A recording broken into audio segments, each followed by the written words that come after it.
Hello dear friend, कैसे हैं आप सभी। उम्मीद करते हैं आप सब बहुत बढ़िया होंगे। तो कैसी चल रही है भाई आप सभी की पढ़ाई, एक बार कमेंट करके जरूर बताइएगा।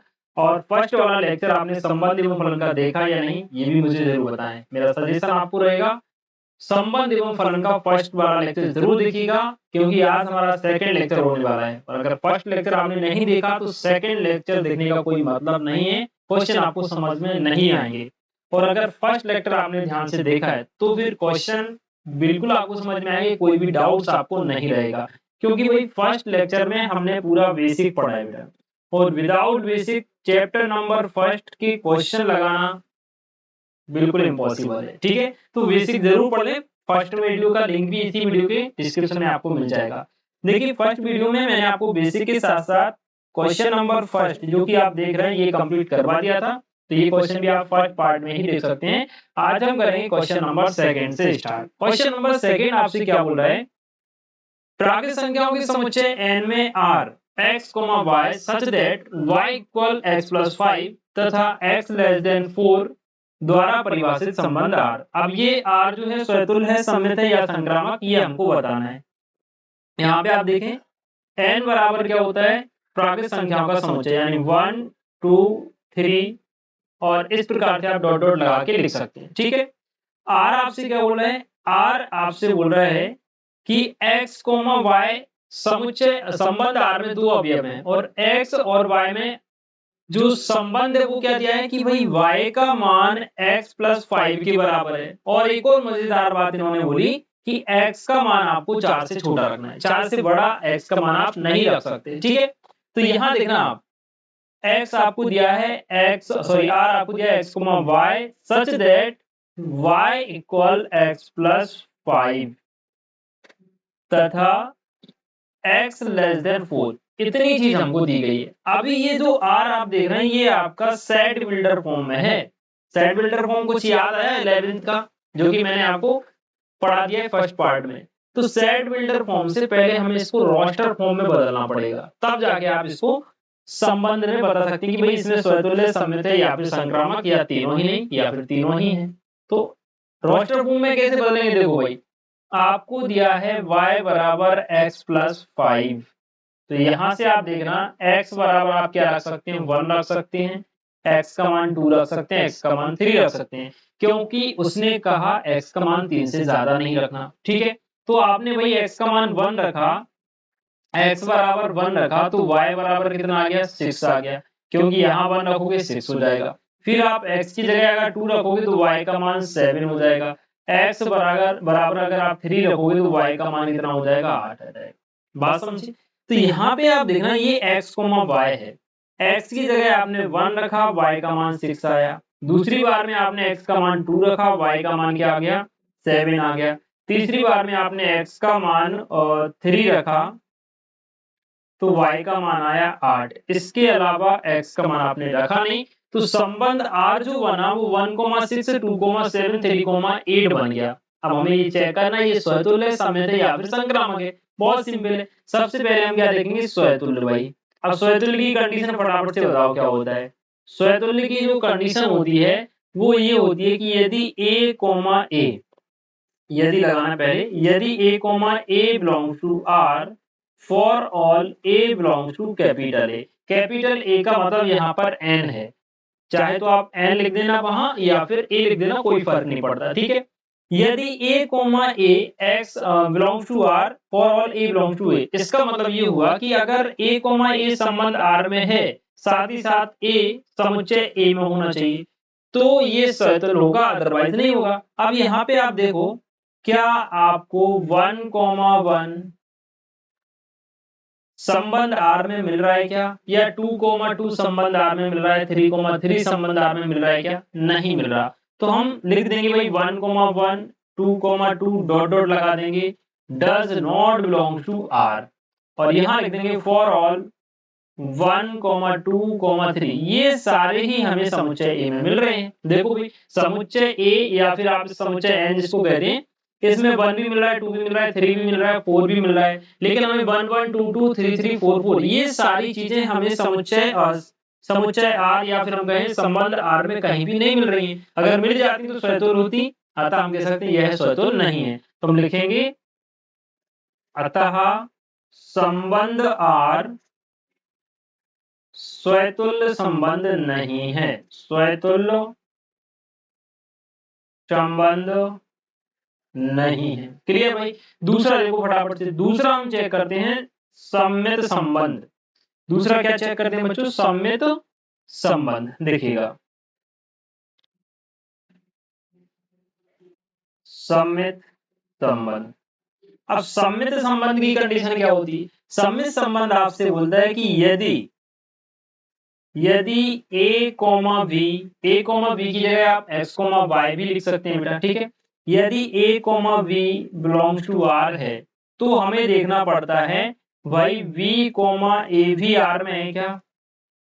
यदि a कोमा b r में है तो b कोमा a भी r में होना चाहिए, तभी वो सम्मित होगा, अदरवाइज नहीं होना चाहिए। साथ ही साथ फॉर ऑल यानी सभी a और b जो अवयव हैं वो समुच्चय A के अवयव होने चाहिए।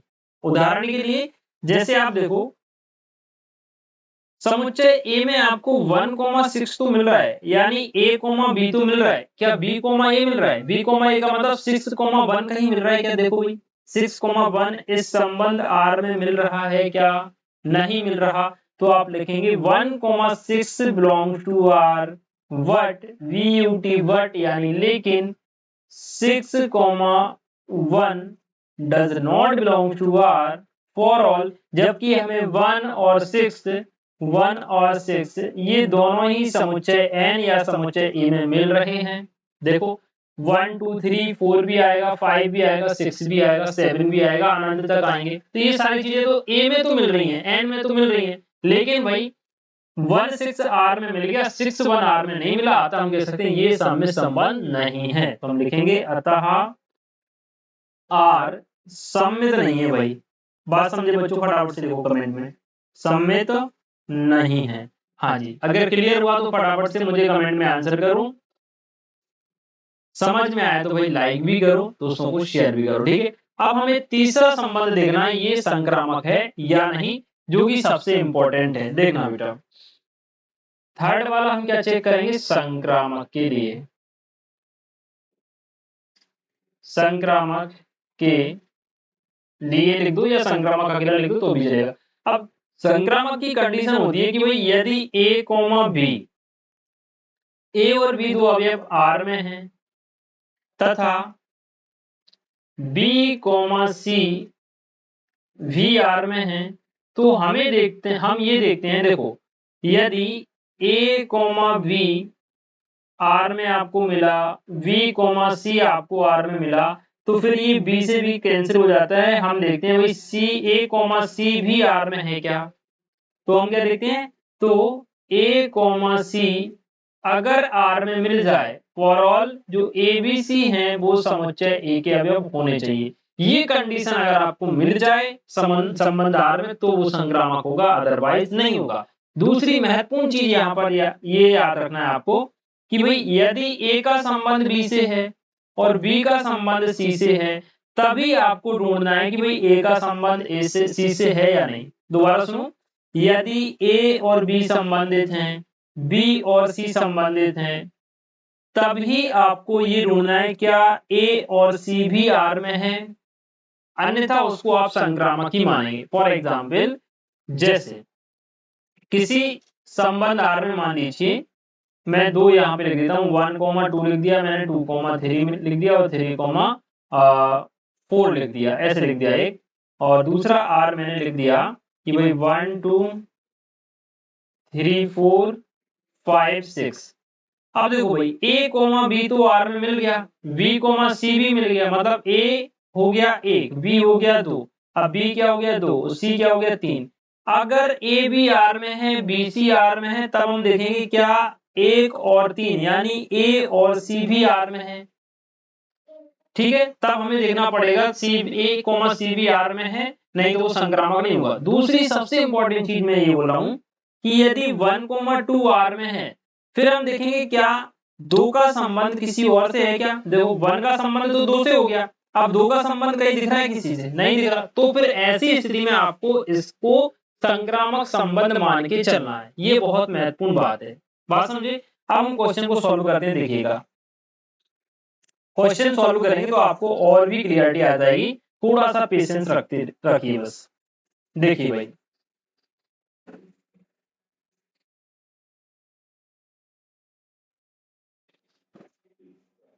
हम लिखेंगे भाई, हाँ मैं यहाँ आर लिख देता हूँ। आर में हमारे पास क्या क्या था भाई, 1,6 था, 2,7 था और 3,8 था।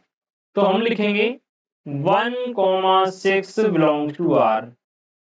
वही 1,6 तो आर में है। अब हमें ये देखना है क्या 6 का संबंध किसी और से संबंध आर में है। देखो 1,6 तो है, क्या 6 का संबंध किसी और से दिख रहा है इधर इधर? नहीं है। तो हम लिखेंगे what 6,1 does not belong to R. तो वही 1,6 ढूंढने की जरूरत ही नहीं पड़ेगी, है ना। 6 सॉरी, एक मिनट, ये गड़बड़ हो गई, समित वाली कंडीशन हो गई। 1,6 ये तो आर में मिल रहा है, लेकिन 6 का संबंध किसी और से है ही नहीं, तो हम डायरेक्टली यहाँ पे लिख देंगे कि यह एक संक्रामक संबंध है। इसमें आपको कुछ नहीं करना, सीधा सीधा लिख दो। ठीक है, हम लिखेंगे अतः आर संक्रामक है, आर संक्रामक है। बस क्लियर हो भाई।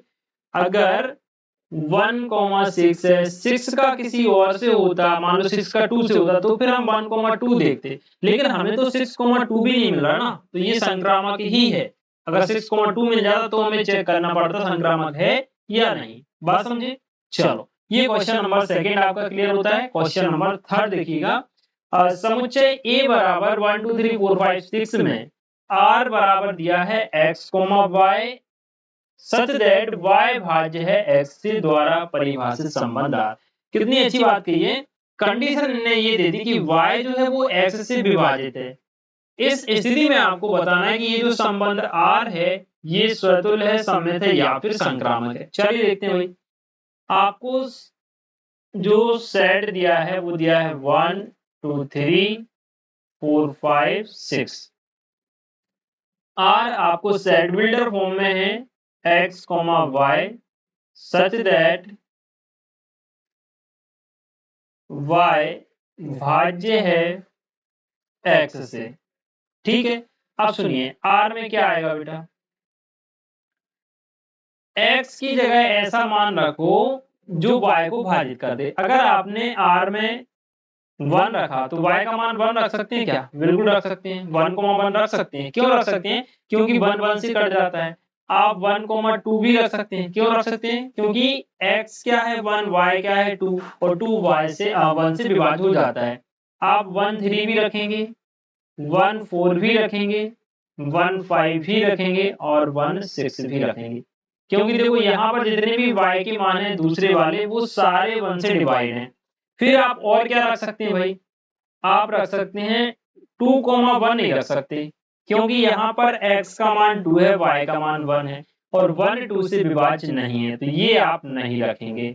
आप क्या रख सकते हैं, 2,2 रख सकते हैं।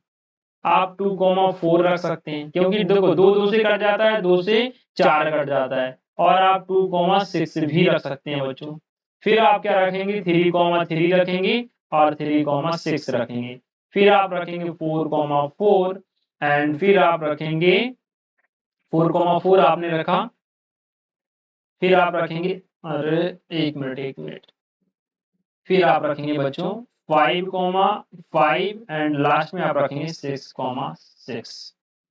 ये संबंध आर बन गया। अब इसको चेक करना है ये स्वतुल्य है या नहीं, सममित है या नहीं, संक्रामक है या नहीं। देखो भाई, स्वतुल्य तो स्पष्ट दिख गया, क्योंकि देखो ए में क्या है 1 से लेके 6 तक अवयव है और यहाँ देखना 1 1 आ गया, 2 2 भी आ गया, कहाँ गया 3 3 भी आ गया, 4 4 5 5 6 6 सारे ही आ गए और संबंध आर में आ गए, तो ये स्वतुल्य है। लिखेंगे कैसे, स्वतुल्य। स्वतुल्य की कंडीशन देखो, हम देखते हैं कि यदि a belongs to R for all a belongs to a, तो यहां पर हम लिखेंगे भाई कि 1 1 ये भी आर में है, 2 2 ये भी आर में है, डॉट डॉट लगा के लिखेंगे 6,6 ये भी आर में है। साथ ही साथ हम लिख देंगे कि भाई फॉर ऑल 1 2 3 डॉट डॉट 6 तक ये भी आपका सेट ए में दिया गया है। यानी ये स्वतुल्य की कंडीशन को फॉलो कर रहा है, तो हम लिखेंगे अतः आर स्वतुल्य है, अतः आर स्वतुल्य है, स्वतुल्य है। क्लियर बच्चों? आप देखिए दूसरा देखेंगे सम्मित। सम्मित आपसे क्या बोलता है? सम्मित कहता है कि यदि A, B belongs to R, तो V, A belongs to R होना चाहिए। ठीक है,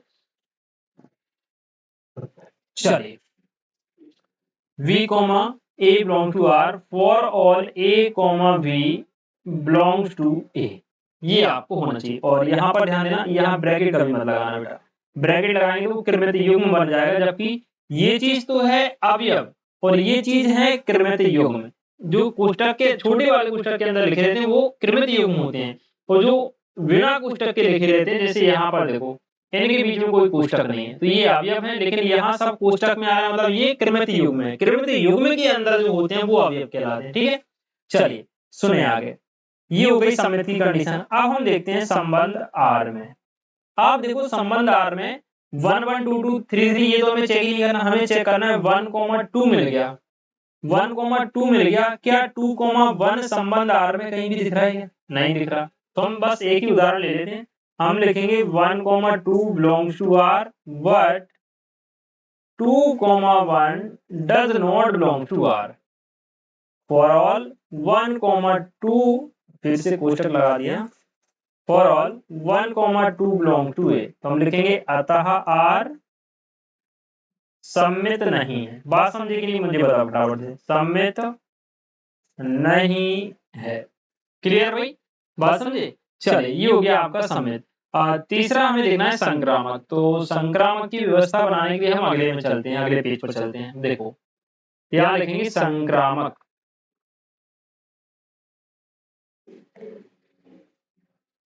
क्या हो गया भाई? देखना बेटा, संक्रामक। संक्रामक बोलता है कि भाई यदि A, V R में है और B, C R में है, तो हमें ढूंढना पड़ेगा क्या A, C भी R में है। फॉर ऑल जो A, B, C हैं ये तीनों ही A में होने चाहिए। बात समझे? अब थोड़ा सा हम बैक जाएंगे और यहाँ पर आप देखिए 1 1 2 2 3 3 4 4 5 5 6 6 इनमें तो आपको कुछ चेक नहीं करना, ये तो स्वतंत्र हो गया, क्लियर, काम खत्म। अब यहाँ पे देखो आपको A, B के रूप में 1 2 मिल गया, 1 1 तो छोड़ना ही है, 1 1 2 2 एक जैसे आ रहे हैं उनमें चेक नहीं करना। अब 1 2 आ गया, तो क्या 2 का संबंध किसी और से आ रहा है? 1 का संबंध 2 से हो गया, 2 का किसी और से हो रहा है क्या? देखते हैं देखते हैं देखते हैं। 2 2 में चेक नहीं करना, मैंने पहले बताया 2 का संबंध 4 से हो रहा है बच्चों, 2 का संबंध 4 से हो रहा है। देखना 1 का संबंध 2 से हुआ, 2 का संबंध किससे हो गया? 4 से। अब 1 का संबंध 2 से हुआ, 2 का संबंध 4 से हुआ, तो हम क्या करते हैं भाई 1 2 यानी ए बी और बी सी, तो हम ए सी ढूंढते हैं, यानी इस 2 से 2 को छोड़ देते हैं और 1 4 को ढूंढते हैं। तो 1 4 मिल रहा है क्या आपको आर में कहीं? देखो भाई ये मिल गया, 1 4 आपको मिल गया, यानी ये आपका संक्रामक संबंध है। तो आप इसके लिए क्या लिखेंगे बच्चों? आप लिखेंगे उदाहरण के लिए कि सर 1 2 belongs to R और 2 4 ये भी आपको R में मिल रहा है, एवं 1 4 ये भी आपको R में मिल रहा है, साथ ही साथ 1 2 और 4 ये तीनों समुच्चय एक ही अवयव हैं, अतः R संक्रामक है, अतः R संक्रामक है। ये आपका क्वेश्चन नंबर थर्ड यहाँ पर कंप्लीट होता है। फर्स्ट वाले प्रश्न का तीसरा सवाल है, सॉरी दूसरा सवाल है। क्लियर हुआ भाई? तो ये दो क्वेश्चन आज की क्लास में मैंने आपको कंप्लीट करवाए। उम्मीद है आपको क्वेश्चन समझ में आ गए होंगे। एक बार अपना फीडबैक कमेंट में जरूर दीजिए, क्वेश्चन समझ में आए या नहीं, और किस तरीके से मैं आपकी हेल्प कर सकता हूँ ये भी आप मुझे कमेंट में बता सकते हैं। जहां भी आपको डाउट लगे कमेंट में जरूर बताइए। मिलते हैं नेक्स्ट वीडियो में जल्दी ही, तब तक के लिए खुश रहिए, मस्त रहिए, बाकी पढ़ते रहिए। जय हिंद।